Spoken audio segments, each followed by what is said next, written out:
नमस्कार, मैं हूं दीपाली राणा। आप देख रहे हैं योर मनी, हमारा स्पेशल शो जो लाते हैं हम अपने व्यूअर्स के लिए, ताकि हर तरीके से उनकी मदद कर सकें, उनके पोर्टफोलियो को बेहतर बनाने में, उनके गोल्स को पूरा करने में। जो चॉइसेस उन्होंने अपने फंड्स की रखी हैं, पोर्टफोलियो बेहतर है या फिर नहीं, हर तरीके के सवाल इस शो में हम करते हैं शामिल। कोई भी क्वेश्चन आपके पास है आपके पोर्टफोलियो प्लानिंग रिलेटेड, तो आप इस शो में अपने क्वेश्चंस भेज सकते हैं। नोट कीजिए तरीका कैसे पार्टिसिपेट कर सकते हैं। आप अपने सवाल व्हाट्सएप या फिर ईमेल के थ्रू भेज सकते हैं, सोशल मीडिया प्लेटफॉर्म्स के थ्रू भी कनेक्ट कर सकते हैं। yourmoney@nw18.com हमारी ईमेल आईडी है। 7045220000 हमारा व्हाट्सएप नंबर है। फेसबुक ट्विटर पर जाएंगे तो ये शो लाइव भी देख सकते हैं, अपने क्वेश्चंस पोस्ट भी कर सकते हैं #AskAwaz योरमनी लिखकर। तो ये है इस शो में पार्टिसिपेट करने का तरीका। आज हमारे साथ है फिनवाइज पीएफएस की फाउंडर प्रतिभा गिरीश। प्रतिभा जी नमस्कार, स्वागत है आपका। और क्वेरीज लेंगे आज ज़्यादा से ज़्यादा, ताकि ज़्यादा पोर्टफोलियोज को बेहतर बना सकें, और इसीलिए जो पहले व्यूअर हमारे साथ कनेक्टेड है उनसे बातचीत भी करते हैं, उनके पोर्टफोलियो को समझते हैं। दुर्गेश पटेल इंदौर से हमारे साथ कनेक्टेड हैं। दुर्गेश जी नमस्कार, बताइए क्या जानना चाहते हैं, क्या कैसा आपका पोर्टफोलियो है, क्या सवाल है आपका? मैडम थैंक यू मेरा सवाल लेने के लिए। मैडम मैंने कुछ फंड्स में शुरू किया है SIP। 20,000 मंथली में SIP कर रहा हूँ और 5% का मुझे स्टेप अप प्लान है। 25 ईयर्स के लिए मैं रिटायरमेंट कॉर्पस इकट्ठा करना चाहता हूँ। तो मैंने जो 3-4 पोर्टफोलियो फंड्स भेजे हैं, तो क्या वो फंड्स सही हैं मैडम, और क्या उनमें ओवरलैपिंग का भी जो है वो लेवल ठीक है? उसमें कुछ सजेशन। आपका टारगेट कितना है दुर्गेश? 25 ईयर्स में 4 करोड़ का, राइट? Right madam. और आपने लिखा है कि आप 8% स्टेप अप भी कर रहे हैं एनुअली। Right madam. अच्छा, इसके अलावा 5,000 के एडिशनल SIP भी आपको करनी है, और मल्टी एसेट या फिर हाइब्रिड फंड आप ऑप्ट करने का सोच रहे हैं? Yes madam. ओके, तो यानी 20,000 की SIP जो कि बढ़कर 25,000 की आपकी हो जाएगी। 20,000 की SIP फ्लोज कहाँ है वो बता देते हैं। Parag Parikh flexi cap, Motilal Oswal large mid cap, ICICI Pru dividend yield, Bandhan small cap, ये 4 फंड्स में 5,000 नीचे डिप्लॉय कर रहे हैं। 5,000 के एडिशनल SIP इनको करनी है प्रतिभा, और ये 5,000 एडिशनल ये मल्टी कैप या हाइब्रिड फंड में डालना चाहते हैं। कैसा रहेगी ये नई चॉइस? एग्जिस्टिंग फंड्स कैसे हैं? प्लस 25 ईयर्स में 4 करोड़ का टारगेट कितना लाइकली है, कंसीडरिंग 25,000 की टोटल SIP हो जाएगी, 8% का स्टेप अप भी करेंगे। अच्छा, एक चीज़ और दुर्गेश, मैं प्रतिभा से राय लूँ उससे पहले, कोई पोर्टफोलियो की वैल्यू आपकी बन पाई है अभी तक, या ये रिसेंटली कंस्ट्रक्टेड पोर्टफोलियो है? स्टार्ट का 3 महीने हुए हैं अभी, तो रिसेंटली स्टार्ट किया मैंने। रिसेंटली कंस्ट्रक्टेड पोर्टफोलियो, ठीक है। बताइए प्रतिभा जी सजेशंस। दुर्गेश जी, आप सिर्फ 34 इयर्स के हैं और आपने जो पोर्टफोलियो सिलेक्ट किया है, अच्छा पोर्टफोलियो सिलेक्ट किया जिसमें फ्लेक्सी कैप है, लार्ज एंड मिड कैप है, जो MOSL का लार्ज एंड मिड कैप है, एक स्मॉल कैप है, और एक जो है डिविडेंड यील्ड है। तो आपका क्वेश्चन था क्या यहाँ पे ओवरलैप है? नहीं है ओवरलैप। एक तो प्योर स्मॉल कैप है, लार्ज एंड मिड कैप का अलग है, और फ्लेक्सी कैप जो PPFS है उसमें आपका थोड़ा इंटरनेशनल का भी होगा। और जो ICICI का डिविडेंड यील्ड है उसमें आपको ना सिर्फ कैपिटल एप्रिसिएशन है, डिविडेंड यील्ड कंपनीज में वो इन्वेस्ट करते हैं। तो आपका पोर्टफोलियो अगर हम पूरा market cap wise split up करेंगे तो 52% आपका जो है लार्ज कैप में है, 16% मिड में, और 33% स्मॉल में। अगर सिर्फ आपका पोर्टफोलियो देखे ना, तो हमें लगता है कि आपको लंबा मतलब आपका समय अभी भी काफी लंबा है। 20 इयर्स के लिए आप 25 इयर्स के लिए इन्वेस्ट करना चाहते हो, तो hybrid strategy may not be a good idea. आप एग्जिस्टिंग जो फंड्स है 5,000 जो ऐड कर रहे हैं, एग्जिस्टिंग जो आपके PPFS का फंड है, मोतीलाल ओसवाल का लार्ज एंड मिड कैप है, उसी में आप बढ़ा के 7,500 कर देंगे तो बेहतर रहेगा आपके लिए। लेकिन ये भी आपने अभी बताया, जो दीपाली जी ने पूछा कि आप कब से स्टार्ट किया, तो आपने बताया सिर्फ 3 महीना। अगर आपको लगता है कि घबराहट होगी आपको जब मार्केट गिरेगा, क्योंकि उसका तो स्वभाव ही है कि वॉलेटाइल रहेगा, तो आप हाइब्रिड कंसिडर कर सकते हैं। ओके, तो एक और चीज है, आपने ये भी बताया कि सुकन्या समृद्धि में आपने इन्वेस्ट किया है। सुकन्या समृद्धि जो है, ये मेन इसका पर्पस है कि आप गर्ल चाइल्ड के एजुकेशन और मैरिज के लिए ये पैसा इकट्ठा करना है। तो ये लंबे समय अवधि के लिए डेट में पैसा रखता है, डेट जैसा रिटर्न देता है। तो आपको रिकंसिडर करना चाहिए कुछ साल बाद कि आपको डेट में इतने 15 साल 14 इयर्स के लिए इन्वेस्ट करो, 21 इयर्स में आप निकालो, तो इतना लंबे समय अवधि के लिए इक्विटी में भी आप बेटर डील। और जहां तक आपका सवाल था कि क्या आपका टारगेट बन जाएगा, बिल्कुल बन जाएगा, क्योंकि 20 के बदले में अभी आप 25 कर रहे हो और उसको भी आप स्टेप अप करोगे। सिर्फ आप 25,000 का SIP करते रहोगे तो आपका टारगेट अब 4 करोड़ आपका बन जाएगा 4.6 करोड़। लेकिन आपको नहीं करना, आप तो 8% स्टेप अप की खुद बताया आपने, 6.91 करोड़ बन जाएगा।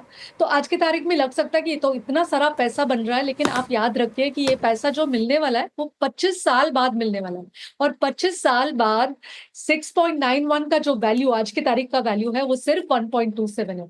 तो जहां तक हो सके, क्योंकि आप यंग हैं, आप करते रहिए, और जितना हो सके उतना स्टेप अप करते रहिए, क्योंकि बड़ा कॉर्पस की जरूरत पड़ेगी 25 साल बाद। ओके, चलिए, तो ये रही सजेशन आपके पोर्टफोलियो को लेकर, आपके गोल को लेकर, और आपके सभी गोल्स जो आपने डिफाइन किए हैं वो आसानी से आप पूरे कर लेंगे। इनफैक्ट ज़्यादा ही इकट्ठा कर लेंगे जो आपका स्टेप अप का प्लान है। तो सही स्ट्रैटेजी के साथ आप आगे बढ़ रहे हैं। एक मिड कैप फंड आप जोड़ सकते हैं, एक्सेस मिड कैप जोड़ सकते हैं, हाइब्रिड पर भी यहाँ पर प्रतिभा जी ने अपनी राय दी। बात करते हैं अगले व्यूअर्स से। कमलेश कुमार बिहार से कनेक्टेड हैं। कमलेश जी नमस्कार। जी नमस्कार मैम। मैम बताइए क्या सवाल है आपका। पोर्टफोलियो में ओवरलैप चेक करना चाह रहा था, और क्या ये 20 इयर्स के लिए ठीक है पोर्टफोलियो मेरा? 20 इयर्स के लिए पोर्टफोलियो, अभी आपकी 9,000 की SIPs हैं, करेक्ट, जो हर महीने आप डिप्लॉय कर रहे हैं अपने पोर्टफोलियो में। ओके, और आपने जो डिटेल्स भेजी थी उसके हिसाब से 84,000 की आपकी एग्जिस्टिंग पोर्टफोलियो की वैल्यू है। कमलेश जी आप सुन पा रहे हैं? जी। और आपका गोल क्या क्या है, गोल और बताइए प्लीज। रिटायरमेंट गोल है मैम, रिटायरमेंट गोल। ओके, तो 9,000 की SIP है, पोर्टफोलियो पर राय लेना चाहते हैं, कैसा पोर्टफोलियो है, ओवरलैपिंग है कि नहीं है, कुछ बदलाव कर रहे हैं या फिर नहीं। निप्पॉन इंडिया स्मॉल कैप 2,000 रुपये महीना, 2,000 रुपये महीना पराग पर एक फ्लेक्सी कैप, सिमिलर अमाउंट जा रहा है कोटक कॉन्ट्रा में, HDFC मिड कैप में, और 1,000 डाल रहे हैं ICICI प्रू ब्लू चिप। तो यानी टोटल 5 फंड्स हैं। क्या सजेशंस प्रतिभा जी? देखिए, नॉर्मली जब कोई अपना पोर्टफोलियो सिलेक्ट करता है तो यही सोचते हैं कि एक लार्ज कैप ले लेंगे, एक मिड कैप ले लेंगे और एक स्मॉल कैप ले लेंगे, तो अपने आप थोड़ा सा बैलेंस बन जाएगा, और थोड़ा फ्लेक्सी और या कॉन्ट्रा या मल्टी कैप ऐसे फंड्स लेंगे। तो इन्होंने भी ऐसा किया है, एक स्मॉल कैप है, एक मिड कैप है, एक लार्ज कैप है, और एक फ्लेक्सी, एक कॉन्ट्रा है। इसके जरिए ओवरलैप तो नहीं है, आपको ये वरी करना है कि आपका पोर्टफोलियो ना काफी अग्रेसिव है। आज की तारीख में 58%, 30% मिड कैप में है और 28% स्मॉल कैप में है, और मात्र 41% लार्ज कैप में है। इसका मतलब ये कि बहुत ही ज्यादा वॉलेटाइल रह सकता है ये पोर्टफोलियो। हाल ही में हमने लॉन्ग टाइम के लिए वॉलेटिलिटी नहीं देखा, बीच में 6 महीने के लिए कुछ देखा था और फिर वापस वो मतलब सुधर गया। तो आपने वॉलेटिलिटी नहीं देखा, तो आपको बने रहने में मुश्किल हो सकती है। तो आपको आप इसके बारे में चिंता करना चाहिए कि मुझे लार्ज कैप कैसे बढ़ाऊं मैं, और बिना इन्वेस्ट किए लार्ज कैप में। तो हमारा ये सुझाव रहेगा कि जब भी आप इन्वेस्ट कर रहे हैं, मतलब स्टेप अप कर रहे हैं या जो भी एक्स्ट्रा इन्वेस्टमेंट करना चाहते हैं, आप अपने जो डाइवर्सिफाइड पोर्टफोलियो, जैसे कि आपका PPFAS flexi cap excellent fund है, उसमें कर सकते हैं, या कोटक कॉन्ट्रा आपका कॉन्ट्रा फंड है, उसमें कर सकते हैं, instead of choosing pure small cap, pure mid cap, pure large cap, क्योंकि आपका बैलेंस ठीक नहीं है। बैलेंस डालने के लिए फ्लेक्सी कैप में भी बेटर आइडिया। जहां तक आपका पोर्टफोलियो का सवाल है कि कितना बन जाएगा आपका 20 साल में, फिलहाल आपने जो लमसम किया है ना 84,000 रुपीज, बिकॉज आपके पास बहुत सारा टाइम है, 20 इयर्स है, सिर्फ ये 84,000 को आप मॉनिटर करते रहेंगे कि ये फंड्स अच्छे परफॉर्म कर रहे हैं, तो आपका जो लमसम सिर्फ वो 84,000 7.86 लैक्स बन जाएगा इन 20 इयर्स, नियरली मतलब 10 गुना से थोड़ा कम, 7.86 बन जाएगा, 12% रिटर्न्स। और SIP जो है 9,000 का आप कर रहे हैं, आप 10% से जरूर स्टेप अप कीजिए, क्योंकि अपना इनकम भी तो बढ़ता है। तो अगर आप स्टेप अप नहीं करेंगे तो आपका SIP बनेगा 87.95, तो ये 7.86 के साथ मिला के लमसम और SIP मिलके करीब करीब 95 लाख बन जाएगा। लेकिन अगर आप स्टेप अप करोगे तो वो बन जाएगा 1.75 सिर्फ SIP का, और लमसम के साथ मिलके बन जाएगा 1.83। तो आप वापस आप सोचोगे मुझे तो 1 करोड़ ही चाहिए, आप क्यों मुझे 1.83 इकट्ठा करने की सुझाव दे रहे हो? तो क्योंकि 1.83 का जो वैल्यू है वो 20 इयर्स में वो भी तो कम हो जाएगा, और उसका वैल्यू सिर्फ रहेगा 47 लाख। और 1 करोड़ अगर आप इकट्ठा करोगे 25 साल बाद उसका वैल्यू सिर्फ रहेगा 25। इसलिए जरूरी है कि आप फ्यूचर वैल्यू देखते हुए अपना स्टेप अप डेफिनेटली करें। 10% तो मिनिमम करना है आपको। ओके, चलिए, तो ये रहे सजेशंस कमलेश जी आपके पोर्टफोलियो को लेकर। स्टेप अप आपको करना पड़ेगा ताकि आप ज़्यादा एक्यूमुलेशन अपने रिटायरमेंट के लिए कर लें। 10% स्टेप अप करेंगे तो मान के चले 20 साल में 2 करोड़ की राशि आप इकट्ठा कर लेंगे। और रही बात आपके पोर्टफोलियो की, तो आगे अगर आप कोई भी फंड ऐड करें तो कॉन्ट्रा या फ्लेक्सी कैप कैटेगरी का आप ऐड कर सकते हैं। बाकी आपके पोर्टफोलियो पर एडवाइस दी गई है। बात करते हैं अगले व्यूअर से। ओम प्रकाश है हमारे साथ गुड़गांव से सवाल पूछने के लिए। ओम प्रकाश जी नमस्कार, बताइए सवाल। नमस्कार मैम, एक तो मुझे अपना पोर्टफोलियो रिव्यू कराना था, दूसरा मुझे पूछना था कि क्या मैं इसमें एक मल्टी कैप फंड ऐड कर सकता हूँ क्या, और मुझे अपना टारगेट अचीव करने के लिए कितने की ईएमआई को इंक्रीज करना होगा। क्या टारगेट है आपका? तो 2 करोड़ 15 साल में। और आपने पोर्टफोलियो अभी क्रिएट किया है क्या? अभी 1 साल से ज़्यादा हो गया है, 2.5 लाख की वैल्यू है उसकी, करंट वैल्यू। ओके, तो 2.5 लाख की अभी एग्जिस्टिंग वैल्यू है। 15 साल में 2 करोड़ का टारगेट है। टोटल एसआईपी है 23,000 रुपये महीने की। कौन से फंड्स है? HDFC balanced advantage 5,000 per month, 4,000 each है। 3 फंड्स में डाल रहे हैं जो कि Parag Parikh flexi cap, ICICI pru blue chip, Nippon India small cap है। 2,000 ईच डिप्लॉय कर रहे हैं। Motilal Oswal mid cap, JM aggressive hybrid और बंधन निफ्टी अल्फा लो वॉलेटिलिटी में। बताइए, टोटल 7 फंड्स हैं इनके पास, क्या सजेशंस? जो 23,000 है उसके लिए 7 फंड्स काफी है। जो इस बहुत ज्यादा ऐड करने से आपको मॉनिटर करने में भी दिक्कत होगी। इस पोर्टफोलियो का जो सबसे बेस्ट बात लगी कि सबको थोड़ा बहुत डेट की भी जरूरत होती है। इन्होंने हाइब्रिड कैटेगरी चुना है डेट का एक्सपोजर लेने के लिए, इसलिए इनका पोर्टफोलियो में टोटल 15% उनका इन्वेस्टमेंट जा रहा है टुवर्ड्स डेट। और वो डेट रिटर्न नहीं दे रहा, हाइब्रिड रिटर्न दे रहा है। तो टुवर्ड्स लॉन्ग टर्म किसको भी डेट का अगर पोर्टफोलियो में शामिल करना है तो hybrid is a very good idea to choose to invest in debt. Market cap अगर देखेंगे तो 50% लार्ज कैप है, 14% मिड कैप है और 22% स्मॉल कैप है। 15% इनका डेट में है। तो market cap is very well balanced. जहां तक आपने क्वेश्चन पूछा क्या आपका टारगेट अचीव हो जाएगा? आपका जो टारगेट है, आपने बताया आप 23,000 का कर रहे हो। सिर्फ ये एसआईपी 23,000 ही करते रहेंगे तो उसका वैल्यू बनेगा 1.14। और जैसे आपने बताया 2.5 लाख ऑलरेडी आपने इन्वेस्ट किया हुआ लमसम हो गया है। वो 2.5 को आप विथड्रॉ नहीं करेंगे, मॉनिटर करते रहेंगे और वो 12% रिटर्न देगा तो वो बन जाएगा 13.83। सो टोटल आपका वैल्यू बनेगा 1.27। लेकिन क्योंकि आपका इनकम भी बढ़ता है और आप स्टेप अप करेंगे, अगर 10% से स्टेप अप करेंगे तो आपका टारगेट जो है 2 करोड़ का बहुत इजीली बन जाएगा। सिप का 1.97 बन जाएगा और जो लमसम है उसका 13, तो टोटल आपका 2.1 CR तक बन जाएगा इन 15 ईयर्स। एंड वो काफी अच्छा रकम है टू एम फॉर। तो डेफिनेटली आप 10% से स्टेप अप कीजिए। ओके, तो यानी 10% स्टेप अप करें गोल को हासिल करने के लिए। बाकी अगर ये एलोकेशन इन फ्यूचर बढ़ाना चाहें तो इन्हीं फंड्स में बढ़ाएं, कोई नई कैटेगरी ऐड करने की जरूरत नहीं है। नहीं, नई कैटेगरी ऐड करेंगे तो 7 का 8 हो जाएगा और ऐसे बढ़ते बढ़ते जाएगा। आपके पास ऑलरेडी 2 हाइब्रिड फंड है, एक इंडेक्स फंड है। तो अगर ऐड ही करना है तो डेफिनेटली आपने जैसे बताया मल्टी कैप में भी अ गुड स्टोरी, बट फिलहाल के लिए जरूरत नहीं है। आपका एग्जिस्टिंग फंड्स में ही कीजिए, आप पीपीएफएस में कीजिए। फ्लेक्सी कैप है वो आपके पास ऑलरेडी है। अगर आप लार्ज कैप में करना चाहते हैं, ऑलरेडी आपका बैलेंस है पोर्टफोलियो, तो आप अपने एग्जिस्टिंग फंड में ही कीजिए। ओके, चलिए, ये रही एडवाइस आपके लिए ओम प्रकाश। अकॉर्डिंगली आप इन्वेस्टेड रहिए और अपने पोर्टफोलियो को मॉनिटरिंग करते रहिए। सजेशंस दिए गए हैं। रुकने इसी के साथ एक ब्रेक के लिए। ब्रेक के उस पर कुछ और व्यूअर्स से करेंगे कनेक्ट। जल्द वापस आते हैं एक छोटे से ब्रेक के बाद।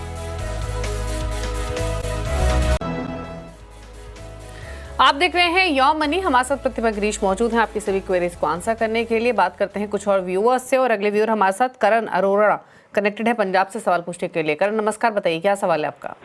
नमस्कार मैम, मेरा जो एसआईपी आप मैंने अपना पोर्टफोलियो आपको भेजा हुआ है, 15,500 की मेरी एसआईपी चल रही है और जो लमसम मेरा बन चुका है ऑलरेडी पोर्टफोलियो। और जितना मैं ये कह रहा हूँ कि फंड जो इसमें दिए गए हैं वो ऑलरेडी ठीक है या कोई है इसकी रिक्वायरमेंट की? Okay. और सेकेंडली तो आपने जो डिटेल्स भेजी है वो मैं प्रतिभा जी के साथ शेयर कर देती हूँ। आपके पास लमसम पोर्टफोलियो भी है, ट्रेडिशनल इन्वेस्टमेंट्स भी हैं आपके और एक्टिव एसआईपी पोर्टफोलियो भी है। मुझे सिर्फ ये जानना है कि आपने मेंशन किया है कि आपको अपनी वाइफ के लिए भी 30,000 की एसआईपी का पोर्टफोलियो क्रिएट करना है। ये कितने टाइम होराइजन के लिए आप क्रिएट करना चाहते हैं? 20 साल के लिए। 20 ईयर्स के लिए। और जो आपने 5 करोड़ का टारगेट रखा है, ये कंबाइंड इन्वेस्टमेंट का टारगेट है? नहीं, इंडिविजुअल में। इंडिविजुअल, ठीक है। तो दो पार्ट में इनका सवाल है प्रतिभा जी।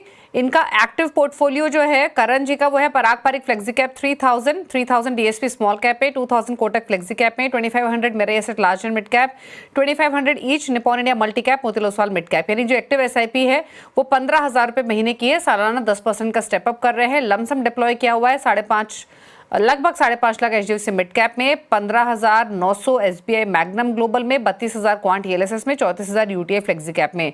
पोर्टफोलियो की वैल्यू फिलहाल 34 लाख के आसपास की है। 5 करोड़ का टारगेट है 20 साल में। ये रहा एक पार्ट ऑफ क्वेश्चन। प्लस इनको दूसरा सवाल इनका ये है कि एक तो इनको 2 लाख लमसम इन्वेस्टमेंट करना है बच्चों के लिए लॉन्ग टर्म के लिए, और वाइफ का एक पोर्टफोलियो क्रिएट करना है 30,000 पर मंथ का। इसका टारगेट भी इनका 5 करोड़ का ही है इन 20 ईयर्स। तो दोनों पार्ट में बताइए क्या सजेशंस इनके लिए। देखिए, आपके पास जो फंड्स हैं, आप एसआईपी तो 6 फंड्स में कर रहे हैं आज के तारीख में, विच इज ओके। 15,500 के लिए आप 6 फंड्स में कर रहे हैं। और जो एलोकेशन आपने किया है 38% सिर्फ लार्ज कैप में है, और बाकी का 62% एसआईपी का एलोकेशन 62% मिड और स्मॉल कैप में है। तो ये थोड़ा अग्रेसिव है। जब अच्छा कर रहा है मार्केट तो आपको अच्छा रिटर्न्स दिखेगा, लेकिन वॉलेटिलिटी अगर रहेगा तो थोड़ा मुश्किल होगा इसको रिटेन करने में। अगर हम इसमें जोड़ दें कि आपने ऑलरेडी लमसम किया हुआ है, जो फंड्स आपने मेंशन किया, और जो डीएसपी कोटक वगैरह में भी आपका लमसम है, तो और भी कम हो जाता है। लार्ज कैप जो है सिर्फ 21% है, मिड कैप का मात्रा बहुत ज्यादा बढ़ जाता है 45%, और स्मॉल कैप इज 32%। तो नंबर 1 तो जो आपके फंड्स हैं वो काफी सारे फंड्स हैं, तो इसको थोड़ा कम ट्रिम करने की जरूरत है। जैसे अगर आप देखेंगे तो स्मॉल कैप में ही आपके पास फ्लेक्सी कैप में आपके पास 3 फंड है। कोटक फ्लेक्सी कैप और पीपीएफएस एग्जिस्टिंग फंड है, और यूटीआई फ्लेक्सी कैप आपने बंद कर दिया, लेकिन वो है आपके पास ऑलरेडी इन्वेस्टमेंट में है। और मिड कैप में 2 फंड है। तो अगर फंड्स कम करना है तो ये आपको सोचना है कि कहाँ पे करना है। मेरे हिसाब से एसबीआई मैग्नम में सिर्फ आपके पास 15,953 आपने बताया उतना ही है, तो इसको कम कर सकते हैं। एक तो एक सेक्टोरियल फंड है, मे नॉट बी अप्रोप्रिएट, तो और बहुत कम अमाउंट आपने इन्वेस्ट कर रखा है, तो अगर वो बहुत अच्छा भी करेगा तो आपका पोर्टफोलियो को इफेक्ट नहीं करेगा, तो उसको आप शिफ्ट कर सकते हैं existing one of the existing funds में। ओके, आप इतना बड़ा पोर्टफोलियो रखेंगे तो उसको मॉनिटर करना थोड़ा मुश्किल होगा। और जैसे आपने बताया, अपने बच्चों के लिए आपको ऐड करना है 2 लाख, तो आपके पास 2 ऑप्शन है। एक तो आप वाइफ के नाम पे ही इन्वेस्ट करें और उसको ईयर मार्क कर दीजिए कि ये बच्चों के लिए है। नॉर्मली हम वही बताते हैं, बच्चे जब तक 18 के होते हैं आप उनके नाम पे अलग इन्वेस्ट करने से अच्छा आप ईयर मार्क कर लीजिए। लेकिन अगर आपको इन्वेस्ट करना है तो आप बैंक अकाउंट ओपन कर सकते हैं बच्चों का, और उसके थ्रू इन्वेस्ट कर सकते हैं। आपने अच्छे फंड्स चुने हुए हैं, तो आपका जो एग्जिस्टिंग फंड्स है ना, कोटक फ्लेक्सी कैप और पीपीएफएस फ्लेक्सी कैप, इन्हीं फंड्स में आप ऐड कर सकते हैं। और आपके पास निपॉन मल्टी कैप भी है, आपका 2 लाख भी इन्हीं फंड्स में जाना चाहिए। आप जो है इन्वेस्ट जब कर रहे हो 2 लाख को एसटीपी के जरिए कीजिए, 6 वीक्स 8 वीक्स 12 वीक्स जैसे आपको लगे एसटीपी के जरिए कीजिए। और जो एसआईपी करने वाले वो भी यही फंड्स में डालिए, तो आपको मॉनिटर करने में प्रॉब्लम नहीं होगी। और जहां तक आपका कॉर्पस का सवाल है, आपने ऑलरेडी लमसम इकट्ठा कर लिया है नियरली 33.77 का, मतलब एग्जिस्टिंग फंड्स न्यू फंड्स मिला के, और ये काफी टाइम दे रहे हैं आप उसको ग्रो होने में। तो सिप से ज्यादा तो ये पोर्टफोलियो का अगर आप अच्छी तरह से मॉनिटर करके रखेंगे, that will give you 3.16 crore. तो टोटल आपका बन जाएगा, सिर्फ नॉर्मल सिप करेंगे तो उसका बन जाएगा 1.51 करोड़, टोटल बनेगा 4.67 करोड़। और यही 1.51 नॉर्मल सिप के बदले में आप 10% स्टेप अप करोगे तो नियरली डबल हो जाएगा। नियरली क्या, एक्चुअली डबल होता है, 3.02 करोड़ बन जाता है। तो डेफिनेटली सिप को स्टेप अप करते रहिए, तो टोटल कॉर्पस आपका लमसम प्लस सिप मिला के नियरली 6 करोड़ बनेगा। और आपको भी यही याद रखना, क्योंकि आपको ये 20 साल बाद मिलने वाला, उस टाइम का 6 करोड़ आज के तारीख में सिर्फ 1.6 करोड़ है, इसलिए आपको स्टेप अप करना बहुत ही जरूरी है। और वाइफ के पोर्टफोलियो के लिए क्या सलाह रहेगी? जो एग्जिस्टिंग फंड्स हैं उनके PPFS flexi cap, Kotak flexi cap और निपॉन मल्टी कैप, इन्हीं में अगर वो टॉप अप करेंगे 2 लाख भी और बच्चों का 30,000 भी एसआईपी भी, दोनों ये इसी में करेंगे तो मॉनिटर करने में अच्छा होगा। ये अच्छे फंड्स हैं। ओके, चलिए ठीक है। बात करते हैं अगले व्यूअर से। रंजीत कुमार है अगले व्यूअर सवाल पूछने के लिए दिल्ली से। रंजीत नमस्कार, बताइए सवाल। नमस्कार मैम, मेरा सर पोर्टफोलियो मैंने अपना और मिसेज का दोनों का भेजा है, जिसमें कि 30,000 और 20,000 मिसेज के नाम पे हर मंथ मैं इन्वेस्ट कर रहा हूँ। मेरा पोर्टफोलियो वैल्यू तकरीबन जिस टाइम भेजा था उसमें 15.5 लाख हो गए थे, अभी 17 लाख हो गए हैं। तो मेरे को 10 ईयर में 2 शेयर चाहिए। और मिसेज वाली जो पोर्टफोलियो है इसमें क्या मिड कैप डालने की जरूरत है या नहीं? मेरा और मिसेज का सेम टारगेट है, टारगेट में कोई चेंजेस नहीं है। 2 शेयर चाहिए 10 शेयर में, 10 ईयर्स में। नहीं, यानी 2-2 करोड़ दोनों पोर्टफोलियो से आप एक्सपेक्ट कर रहे हैं, राइट? नहीं मैम, नहीं 2 शेयर वो दोनों पोर्टफोलियो से 2 शेयर, यस मिलाकर। Okay, yes ma'am. तो 30,000 की टोटल SIPs इनकी हैं। इनकी वाइफ की ICICI प्रूडेंशियल वैल्यू फंड में 20,000 की SIP चल रही है। इनके पास 30,000 की SIP है। इनके पास इनफैक्ट जो SIP है वो Kotak multi cap, Parag Parikh flexi cap, Axis Nifty 100 index, HDFC balanced advantage, Motilal Oswal mid cap, यहाँ 5-5 हज़ार ईच, यानी 25,000 की टोटल। 5,000 यानी 2,500 ये डाल रहे हैं क्वांट स्मॉल कैप और निपॉन इंडिया स्मॉल कैप में। 17 लाख की पोर्टफोलियो की वैल्यू है। 10 साल में 2 करोड़ का टारगेट है, बताएं। देखिए, जो आपके फंड्स है उसमें थोड़ा रेपिटेशन है। जैसे 2 स्मॉल कैप फंड्स है, तो आप दोनों में से एक को रख सकते हैं। अगर मेरा सजेशन रहेगा कि आपके पास एक क्वांट स्मॉल कैप भी है और एक निपॉन स्मॉल कैप भी है, और लॉन्ग टर्म परफॉर्मेंस कंसिस्टेंसी देखते हुए मेरा सजेशन होगा कि आप पूरा जो SIP करना चाहते हैं वो आप निपॉन स्मॉल कैप में कीजिए। और जो एग्जिस्टिंग में अगर आपका ज्यादा एग्जिट लोड नहीं है, जब एग्जिट लोड खत्म हो जाएगा और टैक्सेस नहीं लगेंगे तो आप निकल सकते हैं, ताकि आपका पोर्टफोलियो और कंसास हो जाएगा। आपने एक और भी क्वेश्चन पूछा, क्या आपको मिड कैप ऐड करने की जरूरत नहीं है? जरूरत है। नहीं है। आपको मिड कैप ऑलरेडी 25%, मतलब 1/4 ऑफ योर पोर्टफोलियो जो है वो मिड कैप में ऑलरेडी इन्वेस्टेड है, क्योंकि आपने एक प्योर मिड कैप ले रखा है, MOSL मिड कैप, और मल्टी कैप और फ्लेक्सी कैप में भी थोड़ा बहुत मिड कैप रहता है। इसलिए एसेट एलोकेशन जो अगर आप देखेंगे तो आपका 92% जो है इक्विटी में है और सिर्फ 8% डेट में है, और वो 8% भी हाइब्रिड के जरिए आपने एंट्री लिया है। HDFC बैलेंस एडवांटेज फंड के थ्रू आपने लिया है, तो that's a very good strategy. Equity component में जैसे मैंने बताया 25% ऑलरेडी मिड कैप में है और बाकी 24% स्मॉल कैप में है। तो अगर आप ऐड करना चाह रहे हैं कि इसमें मुझे और पैसा ऐड करना है या स्टेप अप करना है, स्टेप अप करने की सलाह तो हम देते हैं, तो आप एक फ्लेक्सी कैप या मल्टी कैप ऐसे कैटेगरी में ऐड कर सकते हैं। आपके पास ऑलरेडी एक PPFAS फ्लेक्सी कैप है और कोटक मल्टी कैप है, दोनों ही अच्छे फंड्स हैं। तो जब आप ऐड करना चाह रहे हैं ना, तो ये फंड्स में अगर आप करेंगे तो थोड़ा आपको बैलेंस ऑफ पोर्टफोलियो बनेगा। और जैसे जैसे मार्केट का डायरेक्शन चेंज होता है तो फंड मैनेजर आपके लिए वो सारे चेंजेस कर देंगे, तो आपको कुछ चेंज करने की जरूरत नहीं पड़ेगी। और आपका जो टारगेट है, आपने बताया 2 करोड़ इकट्ठा करना है। जो लमसम आपका है 15.5, क्योंकि सिर्फ 10 ईयर्स है आपको इकट्ठा करने में, 15.5 को आप मॉनिटर करते रहेंगे तो नियरली 50 लाख तक बनेगा, 47.44 लाख तक बन जाएगा। और आपका 30,000 का SIP जो चल रहा है वो बन जाएगा वैल्यू नॉर्मल सिप से आपका 70 लाख तक बनेगा, तो 1.16 सिर्फ बनेगा। लेकिन उसको स्टेप अप करेंगे तो आपका बनेगा 1.47। तो आपको अपना टारगेट जो है वो मीट करना है, और आपके पास 10 इयर्स ही है, तो SIP को बढ़ाने की जरूरत है। 30 के बदले में आपको 46,000 का SIP से स्टार्ट करना है और उसको स्टेप अप करते रहना है। ये एक तरीका है वो 2 करोड़ तक पहुंचने का। दूसरा है थोड़ा समय अवधि को थोड़ा बढ़ा दीजिए। 10 से अगर थोड़ा ज्यादा बढ़ा सकते हैं तो उस तरीके से भी, अगर आप 46 नहीं करना चाहते आज के तारीख में, 30 को थोड़ा बहुत बढ़ाएंगे और टाइम फ्रेम को भी थोड़ा बढ़ाएंगे तो भी आपका 2 करोड़ बन जाएगा। जी ठीक है, चलिए, तो ये रही एडवाइस रंजीत जी आपके और आपके वाइफ के पोर्टफोलियो के लिए। अकॉर्डिंगली आप फॉलो कर सकते हैं। चलिए, शो को समेटने का वक्त है। थैंक यू प्रतिभा शो में आने के लिए और सभी क्वेरीज को आंसर करने के लिए। जाते जाते प्रतिभा के टॉप 4 फंड्स आप स्क्रीन पर देख सकते हैं, नोट कर लीजिए अगर आप पोर्टफोलियो क्रिएट करना चाहते हैं। इसी के साथ योर मनी में इतना ही। नमस्कार।